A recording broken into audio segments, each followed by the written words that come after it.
ನಿಮಗೆ ಬಹಳಷ್ಟು ಒಂದು ನಾಯಕರು ಗಾಳ ಹಾಕಿದ್ದಾರೆ ಅಂತ JDS ಇಂದ ಮತ್ತೆ ಕಾಂಗ್ರೆಸ್ ಇಂದನೂ ಕೂಡ. ನಿಮ್ಮ ಮತ ಯಾರಿಗೆ ಸರ್? ನಮಗೆ ಬಿಜೆಪಿ ಸೌಜನ್ಯಕ್ಕೂ ಮತ ಕೇಳಲಿಲ್ಲ. ನಮಗೆ JDS ದೂರವಾಣಿನೂ ಮಾಡಿಲ್ಲ. ನಮಗೆ ಕಾಂಗ್ರೆಸ್ಸಿನ ನಾಯಕರು, ಮುಖ್ಯಮಂತ್ರಿಗಳು, ಮಾಜಿ ಮುಖ್ಯಮಂತ್ರಿಗಳು ನಮ್ಮನ್ನು ಸಂಪರ್ಕ ಮಾಡಿ ನಮಗೆ ಸಹಾಯ ಮಾಡಿ ಅಂತ ಕೇಳಿದ್ದಾರೆ.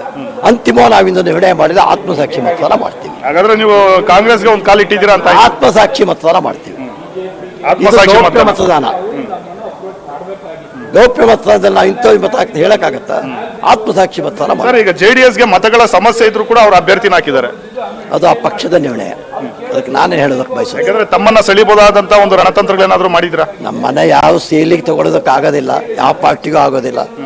ನಾವು ನಮ್ಮ ಕ್ಷೇತ್ರದ ಅಭಿವೃದ್ಧಿ, ನಮ್ಮ ಕ್ಷೇತ್ರದ ಪರಿಸ್ಥಿತಿ ಇದನ್ನ ನೋಡಿ ನಿರ್ಣಯ ಮಾಡ್ತೀವಿ ಸರ್. ಆಮೇಲೆ ನೀವು ಬಿಜೆಪಿ ಚಿಹ್ನೆಯಿಂದ ಹಿಂದೆ ಗೆದ್ದಂತವ್ರು, ಹಾಗಾಗಿ ಬಿಜೆಪಿ ಅಭ್ಯರ್ಥಿ ಪರ ನಾವಾಗೇನು ಬಿಜೆಪಿ ಬಿಟ್ಟಿಲ್ಲ. ನಮ್ಮನ್ನ ಬಿಜೆಪಿಯನ್ನು ಉಚ್ಚಾಟಿತ ಎಲ್ಲ ಮಾಡಿದ್ದಾರೆ. ಅವು ಉಚ್ಚಾಟಿತ ಮಾಡಿದ್ದಕ್ಕೆ ಪ್ರಾಶ್ಚಿತ ಅವು ಅನುಭವಿಸ್ಬೇಕು ಹೊತ್ತು ನಾವಲ್ಲ. ಆಯ್ತು, ಸೌಜನ್ಯಕ್ಕೆ ಅದು ಕೇಳಬೇಕಿತ್ತಲ್ವಾ ಒಂದು ರಾಜಕೀಯ ಪಕ್ಷ. ಇಲ್ಲ, ಯತ್ನಾಳ್ ಅವ್ರನ್ನು ಕೂಡ ಉಚ್ಚಾಟನೆ ಮಾಡಿದ್ರು. ಆದ್ರೆ ಅವರು ನೈತಿಕ ಕರ್ತವ್ಯ ನಂದು ಅಂತ ಬಿಜೆಪಿ ಅಭ್ಯರ್ಥಿಗೆ ಆಗ್ತೀನಿ ಅಂತ. ಯತ್ನಾಳ್ ವೈಯಕ್ತಿಕ ನಿರ್ಣಯ, ನಮ್ಮ ನಿರ್ಣಯ ಬೇರೆ, ಅವ್ರ ನಿರ್ಣಯ ಬೇರೆ. ನೀವು ಮತ್ತೆ ಆತ್ಮಸಾಕ್ಷಿ ಮತದಾನ ನಿಮ್ದು ಪಕ್ಕ 100%. ಮತ್ತೆ DK ಶಿವಕುಮಾರ್ ಏನಾದ್ರು ಏನಾದ್ರು ಸಂಪರ್ಕ ಮಾಡಿದ್ರ ಸರ್? ಮಾಡಿದ್ದಾರೆ, 100% ಮಾಡಿದ್ದಾರೆ. 3 ಬಾರಿ ಮಾಡಿದ್ದಾರೆ. ನಮಗೆ ಸಹಾಯ ಮಾಡಿ ಅಂತ ಕೇಳಿದ್ದಾರೆ.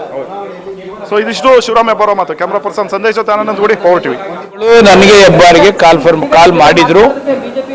ಅದರಿಂದ ರಿಕ್ವೆಸ್ಟ್ ಕೂಡ ಮಾಡಿದ್ರು. ನಾವು ನಮ್ಮ ಕ್ಷೇತ್ರದ ಸಮಸ್ಯೆಗಳ ಬಗ್ಗೆ ಅವರ ಗಮನಕ್ಕೆ ತಂದಿದ್ದೇವೆ. ಕ್ಷೇತ್ರದ ಸಮಸ್ಯೆಗಳನ್ನ ತಾವು ಬಗೆಹರಿಸಿದ್ರೆ ನಾವು ನಿಮ್ಗೆ ಆತ್ಮಸಾಕ್ಷಿ ಮತ ಹಾಕ್ತೀವಿ ಅಂತಕ್ಕಂಥದ್ದನ್ನ ಇಲ್ಲಿ ಕೊಟ್ಟು ತಗೊಳ್ಳುವಂತ ವ್ಯವಹಾರನ ಸರ್? ಹೌದು, ಕ್ಷೇತ್ರದ ಸಮಸ್ಯೆಗಳು 100 ಇರ್ತವೆ. ಅವರು ಮುಖ್ಯಮಂತ್ರಿಗಳು ಕರೆದು ಕೇಳುವಾಗ ನಮ್ದೇನು ಸಮಸ್ಯೆಗಳಿದೆ ಅನ್ನತಕ್ಕಂಥದ್ದನ್ನ ನಾವು ಹೇಳ್ಬೇಕಲ್ಲ. ಅದರಿಂದ ಅವ್ರ ಗಮನಕ್ಕೆ ತಂದಿದ್ದೇವೆ. ಅವರು ಆತ್ಮಸಾಕ್ಷಿ ಮತ ಹಾಕಿ ಆಮೇಲೆ ಮಾತಾಡೋಣ ಅಂತ ಹೇಳಿದ್ದಾರೆ. JDS ಇಂದ ಯಾರು ಸಂಪರ್ಕ ಮಾಡಿಲ್ವಾ ಸರ್? ಕುಮಾರಸ್ವಾಮಿ ಅವರಾಗಲಿ ಅಥವಾ ಅಭ್ಯರ್ಥಿ ಯಾರು ಮಾಡಿಲ್ಲ. ಒಂದ್ ವೇಳೆ ಅವ್ರೇನಾದ್ರು ಸಂಪರ್ಕ ಮಾಡಿದ್ರೆ ನಿಮ್ಮನ್ನ? ಈಗ ಟೈಮ್ ಇಲ್ಲ, ಮುಂಚೆ ಮಾಡ್ಬೇಕಾಯ್ತು. ಬಿಜೆಪಿ ಅವ್ರು ಹೇಳ್ತಿದ್ರು ಸರ್, ಸೌಜನ್ಯಕ್ಕೂ ತಮ್ಮನ್ನ ಫೋನ್ ಮಾಡಿಲ್ಲ, ತಮ್ಮನ್ನ ಭೇಟಿ ಆಗಿಲ್ಲ ಅಂತ. ಅಲ್ಲ, ಬಿಜೆಪಿ ಅವ್ರು ನನಗೆ ಟಚ್ ಮಾಡಲಿಲ್ಲ, ಫೋನು ಮಾಡಲಿಲ್ಲ. ಅದು ಅವ್ರ ಅವಶ್ಯಕತೆ ನಮಗೂ ಇಲ್ಲ, ನಮ್ಮ ಅವಶ್ಯಕತೆ ಅವ್ರಿಗೂ ಇಲ್ಲ. ಈಗ ನೀವು ನಿಮ್ಮನ್ನೇನಾದ್ರು ರೆಸಾರ್ಟ್ಗೆ ಏನಾದ್ರು ಕರ್ಸ್ಕೊಂಡಿದ್ರ ಸರ್? ಯಾರು?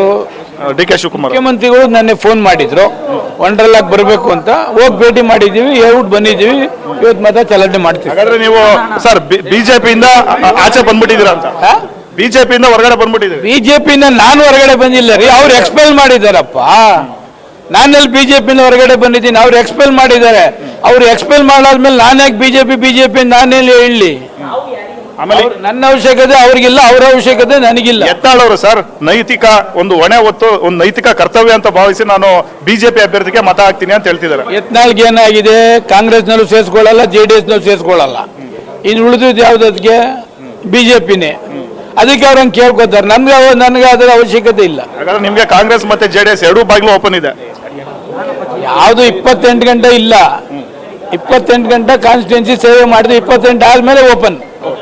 ಸೊ ಇದಿಷ್ಟು SD ಸೋಮಶೇಖರ್ ಅವರ ಮಾತು. ಸೌಜನ್ಯಕ್ಕಾಗಿ ಆದ್ರೂ ಬಿಜೆಪಿ ನಾಯಕರು ತಮ್ಮನ್ನ ಸಂಪರ್ಕ ಮಾಡಿಲ್ಲ ಅನ್ನೋ ಒಂದು ಮಾತನ್ನ ಹೇಳ್ತಾ ಇದ್ದಾರೆ. ಹಾಗೆ ಬಿಜೆಪಿಯಿಂದನೇ ನಾನು ಹೊರಗಡೆ ಬಂದಿಲ್ಲ, ಅವರೇ ನಮ್ಮನ್ನ ಎಕ್ಸ್ಪೆಲ್ ಮಾಡಿದ್ದಾರೆ ಅನ್ನೋ ಒಂದು ಅಸಮಾಧಾನದ ಮಾತುಗಳನ್ನ SD ಸೋಮಶೇಖರ್ ಅವರು ಮಾತಾಡ್ತಾ ಇರ್ತಾರೆ.